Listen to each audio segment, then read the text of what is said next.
સ્વામિનારાયણ। મારું નામ વંદના છે અને શ્રી હેલ્ધી ફૂડમાં તમારું સ્વાગત છે। તો આજે આપણે બનાવવાના છીએ સૂકી ભાજી અને પરોઠા। તો ચાલો બનાવવાનું શરૂ કરીએ। તો હવે અહીંયા પહેલા આપણે પરોઠા બનાવીશું। તો પરોઠા બનાવવા માટેની સામગ્રી જોઈ લઈએ। આપણે અહીંયા ઘઉંનો લોટ લીધેલો છે, તલ કાળા લીધેલા છે મેં અહીંયા, અને તમે સફેદ પણ લઈ શકો છો, શેકેલું જીરું, મીઠું, કસૂરી મેથી, હિંગ, ઘી અને તેલ। તો ચાલો હવે બનાવવાનું શરૂ કરીએ। તો સૌથી પહેલા આપણે લોટ બાંધીશું।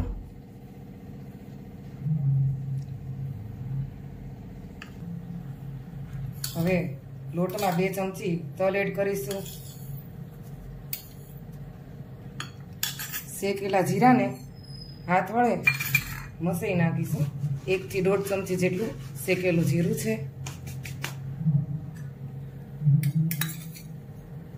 1 ચમચી જેટલી કસૂરી મેથી એડ કરીશું। ચપટી હિંગ એડ કરીશું। સ્વાદ પ્રમાણે મીઠું લઈશું।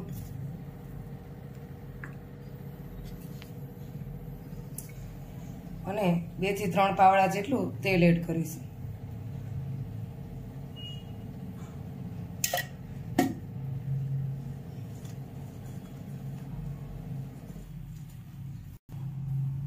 હવે જોઈતા પ્રમાણમાં પાણી લઈશું। પાણી એક સાથે નથી નાખી દેવાનું, ધીમે ધીમે એડ કરવાનું છે।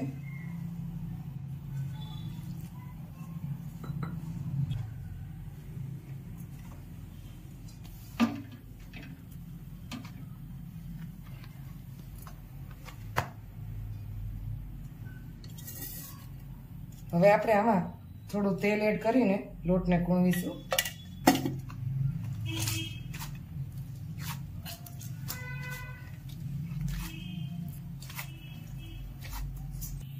તમે જોઈ શકો છો લોટ સરસ બંધાઈ ગયો છે।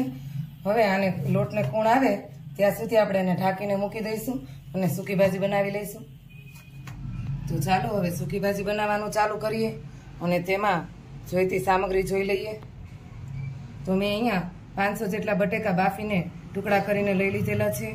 કસૂરી મેથી, વરિયાળી, ટમેટા પણ ટુકડા કરીને લીધેલા છે, મીઠું, આદુ મરચી, ધાણા અને તેલ। ચાલો બનાવવાનું શરૂ કરીએ। સૌથી પહેલા 2 થી 3 પાવડા જેટલું તેલ એડ કરીશું।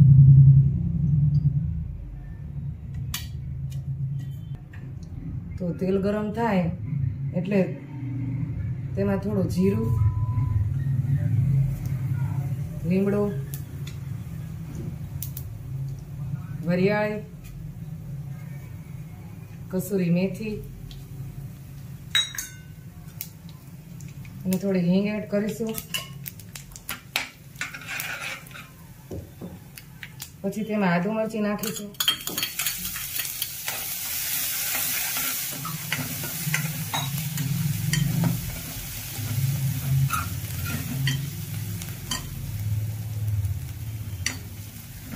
ટમેટા આપણે જે કટ કરેલા છે તે ઉમેરશું।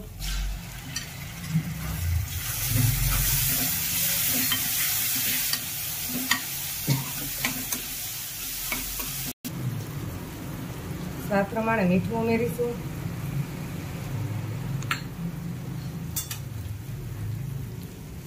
હળદર ઉમેરીશું।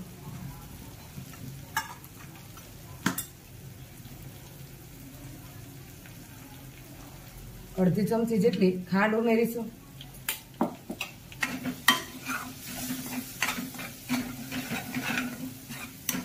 સૂકી ભાજીમાં વરિયાળી અને કસૂરી મેથી નાખવાથી એની સુગંધ બહુ જ સરસ આવે છે અને સ્વાદમાં પણ બહુ જ સરસ લાગે છે। તો તમે જરૂરથી ટ્રાય કરજો। હવે બાફેલા બટેકા જે આપણે ટુકડા કરેલા છે તે એડ કરીશું।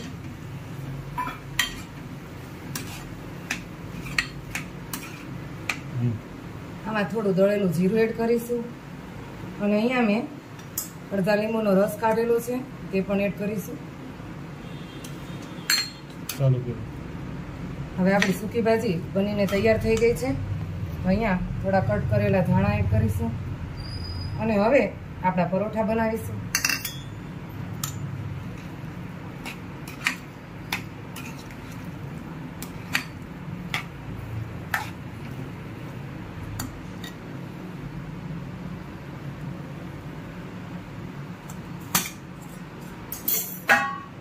તો હવે તમે જોઈ શકો છો આપણા લોટની સરસ પૂણ આવી ગઈ છે.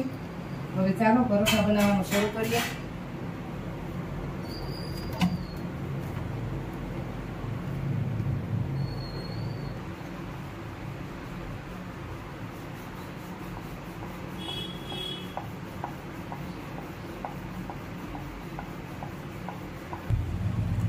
તો હવે આપણે આમાં વચ્ચે ઘી લગાવીશું.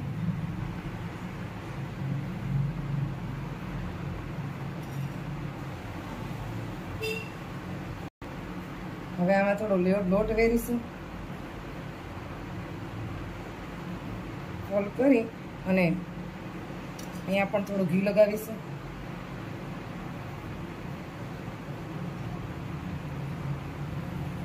અને થોડો લોટ વેરીશું. હવે આને આપણે ત્રિકોણ શેપમાં વણી લેવાનો છે.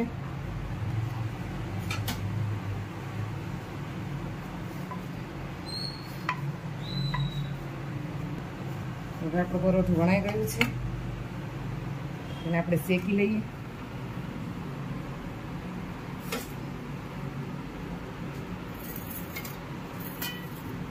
હવે આપણે આને પલટાવીશું અને થોડું તેલ લગાવીશું.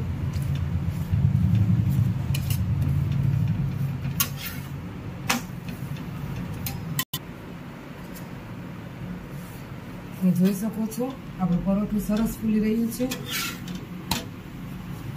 અને બંને બાજુથી સરસ શેકી લઈશું.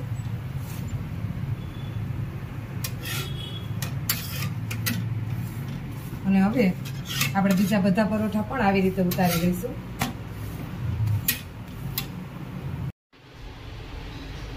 તો ચાલો આપણી સૂકી ભાજી અને પરોઠા સરસથી બની ગયા છે. તો ભગવાનને થાળ ધરાવી દીધો છે.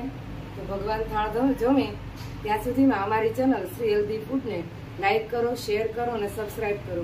અને જો આ રેસીપી તમને પસંદ આવી હોય તો કોમેન્ટ જરૂરથી કરજો અને બેલ આઇકન દબાવવાનું ભૂલતા નહીં. તો ફરી મળીએ આવી અવનવી રેસીપી સાથે. જય સ્વામિનારાયણ.